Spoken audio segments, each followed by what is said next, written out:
Well, hello everyone. It's been a little while, I know. I wanted to make a quick video and apologize to someone. A couple of weeks ago, Overonator had asked me to comment on an article by Ta-Nehisi Coates about the Charlie Kirk situation and sort of the I don't know, sanitizing of his reputation or something like that. And I sort of indicated that I was going to do that I would have a look at it and do a little bit of a commentary, I guess, on the article. And I haven't done that primarily because I'd gone down to where my daughter lives. I flew down to see her and visit her. She's sort of going through some a personal issue right now, and needed her dad, sort of thing. And I flew down to see her, and for whatever reason, the last couple of times I visited her there, I've come down with some very serious migraines, and this one was catastrophic. I've never been through anything like it in my life. In fact, it caused me to be, I would say, essentially impaired for pretty much a week, I guess, something along that order.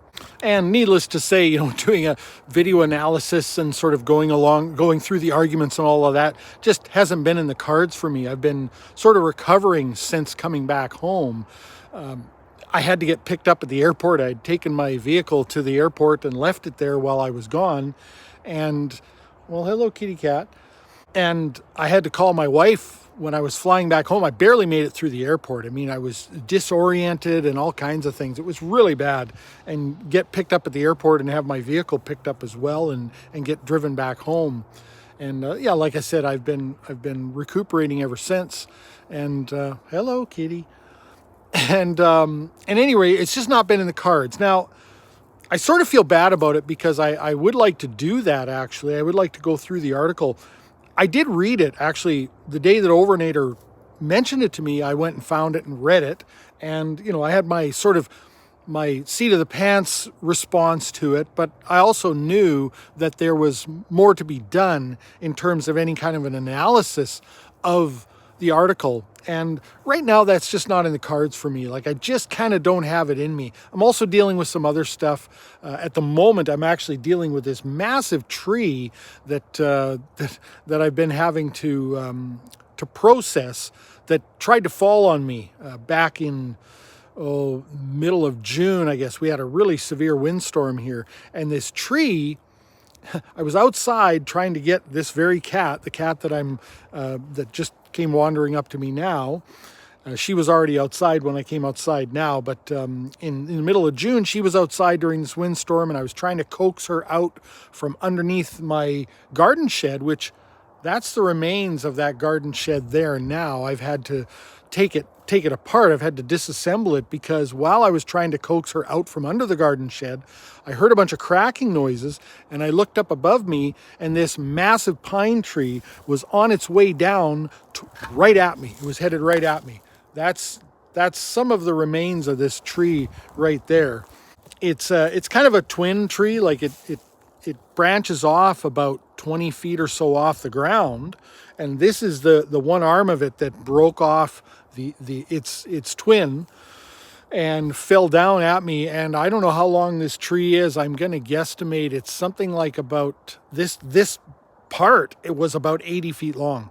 It was massive. I'll show you the pile of debris that have come about as a result of it. And I'm still working on it. I mean, it's taken me several tanks of fuel just to buck up about a third of the tree that's here. It's a pretty big tree. And so I'm busy working on that and disassembling this garden shed and trying to clean up the area here, because normally in the wintertime, this is where I would push snow over the bank here, so that when the snow melts, it doesn't run off all over the property here. Because normally for us, if I push the snow the opposite direction, well, then when it melts, the runoff heads straight for the house. And of course, we don't want that. So I got to get all this done before we get snow. And there's a bunch of other things that need to be done around here too. There's another tree that's sort of grown over top of one of our other outbuildings, and it's now dragging against the roof. And we're going to have that tree taken out next year professionally. But in the meantime, I need to get up on the roof and snip all of the branches that are in danger of being pressed down against the roof by the snow when the snow flies, so we don't do any kind of damage there. So I got a bunch of things to do, and it's just not in the cards for me to sort of address this Ta-Nehisi Coates article the way I would prefer to, sort of more thoroughly. What I do want to say about it, though, is in reading it, one of the things that I recognized in reading it is, of course, it's quite disingenuous, to say the least. It is one of the things that I've noticed that seems to be the way people address things nowadays. They don't, they address things in sort of, they're always using sort of their ideological speak. They don't address things in the way that everyday average people understand them. And it's all narrative. It's all narrative support, right? This is all, it's all in service of a narrative. And I've got my own personal philosophy when it comes to assessing anything, and assessing anything when it comes to being honest with yourself about things, about your treatment of information, treatment of other people's ideas, and certainly treatment of what people would claim their intent is behind something, whether that be an ideology, a statement, their motivations for something, etc. And this is not, this is not what's done in this sense. So, for instance, one of my personal philosophies when it comes to that is, at some point you at least have to contend with X. Now, X can be someone's stated intent, someone's stated motivation behind something, stated reasoning behind something, definitions for things, etc., etc. And so, for instance, when it comes to the things that Ta-Nehisi Coates was sort of quoting of Charlie Kirk's, he wasn't quoting them fairly. He was not quoting them within context. He wasn't at least addressing the context. He was taking them out of context and, mostly sort of putting them bare, sort of naked against the wall sort of thing. So, for instance, one of the things that he talked about was when Charlie Kirk was speaking about a specific trans person who was imposing themselves, let's say, on females in a school and attempting to, I think it was, become part of their sorority. He referred to this person as a freak. Now, if I remember correctly, and I could be wrong about this, but it seems to me that the way that Ta-Nehisi Coates was quoting this was trying to make it sound as though Charlie Kirk just calls trans people freaks. And of course, that's not exactly true. And again, if you're going to be honest about things, you got to at least contend with the thing that Charlie Kirk actually said, and in the context in which he said it. And again, if you're going to be honest, at least with yourself, you got to at least contend with what he would say was his intent behind it and what he really believes about the thing. If you're not willing to do that, then you're just working in service of a narrative. You're trying to demonize the person, etc., etc.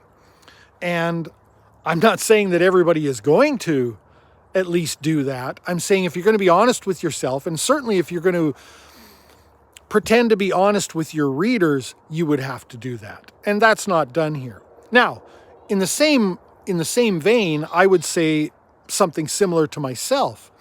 If I'm going to be fair-minded about this, I should at least address the fact that I'm not really particularly thrilled with Charlie Kirk's use of that word freak. I don't think it's great. I don't think it's helpful. I don't think it's really actionable by the same token. Is that person acting as a freak? Well, I don't know. Maybe one at the very least needs to contend with what is the definition of the term freak. And it sort of means, abnormal, in sort of demonstrable ways, in et cetera, et cetera. There are different definitions to it. And I think, it would be helpful if Charlie Kirk were around to be able to ask him, what do you mean by that? Like, what do you mean by that? Instead of assuming what a person means. But certainly rather than assuming that he meant to apply that to all people that would occupy that category, right? That's not fair. The other thing that's not fair, and again, getting back to this idea that if you're going to be honest, you at least got to contend with X. In this case, I would submit to you that X would be Charlie Kirk's actual treatment of trans people whenever he was confronted with them face to face in a lot of his campus tours that he engaged in, and how he spoke to them. And oftentimes he was quite charitable. He was quite warm, I felt, in many ways, in his saying is, my hope for you would be, essentially what he was saying is he thinks the best thing for them would be to find a genuine, non-damaging way to address their dysphoria. And I happen to actually kind of agree with that sentiment personally. That's been my approach to it to this point. But of course, Ta-Nehisi Coates, in all of the discussion that he has in that article, he doesn't address this. He doesn't address many of the things that Charlie Kirk has actually said about trans people. What he does is it takes a few things, takes them out of context, and then demonizes the person. It's very similar to the people who have been running around talking about his quotes on the cost of the Second Amendment in terms of a certain amount of gun deaths perhaps per year. And they haven't actually addressed the additional things that he's said in service of that argument. And that's disingenuous. That's just not a fair-minded way to approach a topic. And of course, we're never going to reach any kind of level of understanding, common ground, or any such thing if we're not going to be willing to at least address the fullness of a person's argument, and to at least allow people to acquit for themselves what their position is, and to correct you, for instance, if you say something and we're like, no, that's not what we really meant. That's not our intent. Here's what we mean. And ultimately, often what's done is people say, no, essentially, I'll speak for you. And that's what's done, of course. I coined the term years ago now, the commandeering of intent. And this is exactly what I'm referring to. This is more of the same of commandeering of intent. And it's disingenuous, and it hurts the discourse. It literally hurts the discourse. And so that is my basic take on the Ta-Nehisi Coates article. Maybe at some point in the future I'll address it in its fullness, but really I would imagine by the time I would get around to it, I'm not sure that it's going to mean much at that time, anymore. We'll probably have moved on beyond it. And there are, of course, many more such articles and hit pieces that are being done. It's high time when the person's gone now, right?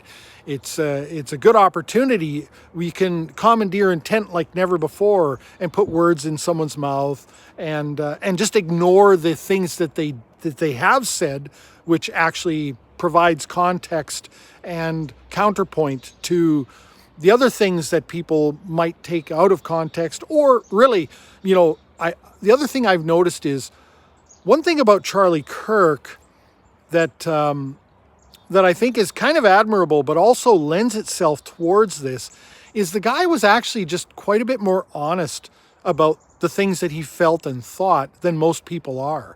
He really didn't spend a lot of time couching things in misleading language or anything. He came out and said a lot of things. And he even said that about the gun issue as well. When he was talking about the cost of the Second Amendment, and he made made it analogous to the cost of being able to drive automobiles, that there's a cost to that as well. And there are traffic fatalities and accident statistics that people actually have accepted as a cost of being able to drive.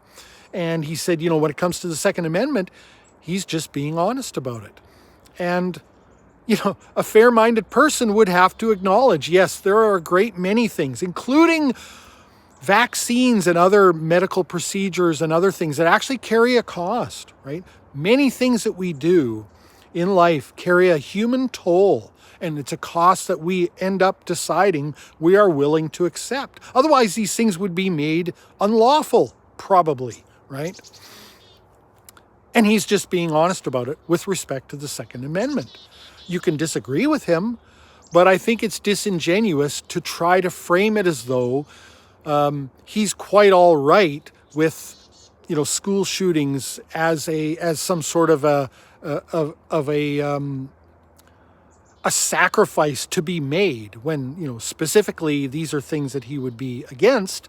And of course, to call it ironic that he ended up dying at the hands of a shooter, that somehow that means, this was the world he wanted or something like that. That's just all very, very disingenuous, obviously. If the guy were here, obviously he would not agree that this is the world he wanted, right? The world in which he was taken out by someone. And I made the thought experiment to someone here recently where I said, if Charlie Kirk were here and you were to be able to ask him who he would accept, who he would think it would be the most reasonable people to be those sort of costs of the Second Amendment, who do you think he would submit? That he would submit it would be school children or some other innocent victims or himself? Probably not, right? If you think about it, do the thought experiment. Most likely he would submit perhaps as fodder for this cost of the Second Amendment to be people who were otherwise aggressing against people.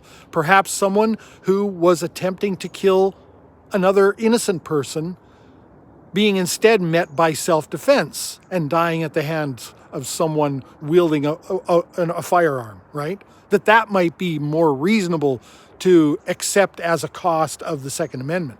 At any rate, again, my own personal philosophy, and I mostly apply this inwardly, but of course I would suggest it for other people as well, is to say at least at some level you've got to contend with that.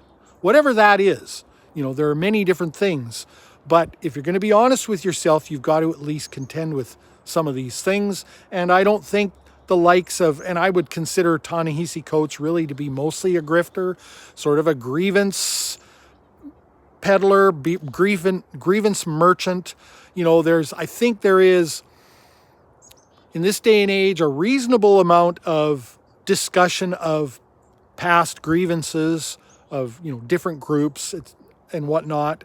And then there's a certain grifter class who just knows that their bread is buttered through this process. And ultimately, if you ask yourself the question, when do you think these people would be satisfied? When do you think they would let it go? The answer comes back kind of as a resounding never. Maybe I'm wrong. I just seem to see that, and I seem to see them never being satisfied with anything, and they can never attempt to bury the hatchet. They can never attempt to shake on something, to try to move beyond something. That doesn't mean you have to forget. It doesn't mean you even have to forgive, but constantly acting as though it is current, it is now, it is immediate, I think is just indication that these people know that, there's something to be gained here perpetually, and or at least seemingly so. Here's some more of this tree. As you can see, like I said, it's a fair decent tree to have falling at oneself. Literally, I was watching this tree in the last seconds before it hit the ground, coming right at me, and I managed to just sidestep out of the way. I mean, look at the diameter of that branch alone. Good Lord. Needless to say, it was harrowing. I literally just stepped out of the way of it, and it crashed down on that garden shed. Like I was saying, my cat was underneath it. Luckily, I built the foundation of that garden shed very skookum, and so the space underneath it didn't compress at all, so the cat was fine. Fortunately, terrified, she was gone for the entire night. She took off and was hiding somewhere else. And the garden shed got destroyed. So like I said, I've had to dismantle it, and I'll have to get rid, I'll have to get rid of the pieces. This is the pile of branches so far. This is just the branches from that tree. And I've had to move them a ways away from the house, this huge pile of branches, just because of course this would be a fire hazard if it was too close to the house, and that all happened right beside the house. So I've moved these branches all away from the house. They're going to winter out over here. This is down my driveway, and as I mentioned, I've got another tree that needs to be removed. And so in the spring, I'm going to have that tree removed, and I'll have them come and chip up these branches as well here. And any other branches, because there will be more pruning that I'll have to do around the property over the next, between now and then. And so they can come and they can chip all of this up for me. But I've still got a trailer full. I've got another trailer overloaded with branches back by the house yet that I haven't brought up here yet and loaded onto the pile. So there's plenty more work to be done in that regard. At any rate, that's enough for now. Just thought I would say hello and apologize again to Overonator. I'll leave it there. What I said, probably said enough stuff to get myself in trouble to have to answer to objections or whatever in the comments section. But like I said, I probably will leave that article and maybe deal with it at a later date, but I kind of doubt it. And I hope everyone's doing well. I hope I continue to do well. I don't need any more of those debilitating... It was damn near like a stroke, this migraine that I had. It was unbelievable. I've never really had anything like that, with the exception of the last time this happened. That time I drove down to see my daughter, so that's like about a 6-hour drive. And I was worried about being able to drive home. Fortunately, in that instance, while I felt like shit the next day, I was able to drive home. And I actually had a really good drive home. This time, that wouldn't have been the case. I would have had to stay down there an additional week or something just to recuperate. And that's assuming that I could, because again, I don't know what it is. If it's something environmental down there or what it is that's causing this the last couple of times, because it seems to have happened both times I've been down there, and it's been nasty stuff. And I'm a little bit worried about lasting effects from something like that. I did have an MRI, and the MRI was actually it was in the beginning of September, and it was kind of as a result of the last time this happened. I was concerned about it. I had gone to the emergency room. I had a CT scan, a bunch of blood work, and some electrocardiograms, and a bunch of other or echocardiograms, and a bunch of other stuff. And they had also scheduled the MRI, and I've had the MRI, and the MRI was what they would say typical for someone who suffers from migraines. It was unremarkable, which is, one of the few times you want to be called unremarkable is when you're having your MRI analyzed, except for some white spot hyperintensities, I think they call it, at certain areas, which are indications of some type of ischemic attack. And that's very common for migraineurs to have displayed on their MRI, but nothing serious, nothing indicating any kind of a real serious attack or anything like that, any other kind of disease. So that's comforting, but obviously I'm a little bit worried about episodes like this. They are harrowing. Yeah, really nasty stuff. Anyway, hope everyone's doing well. Thanks for watching.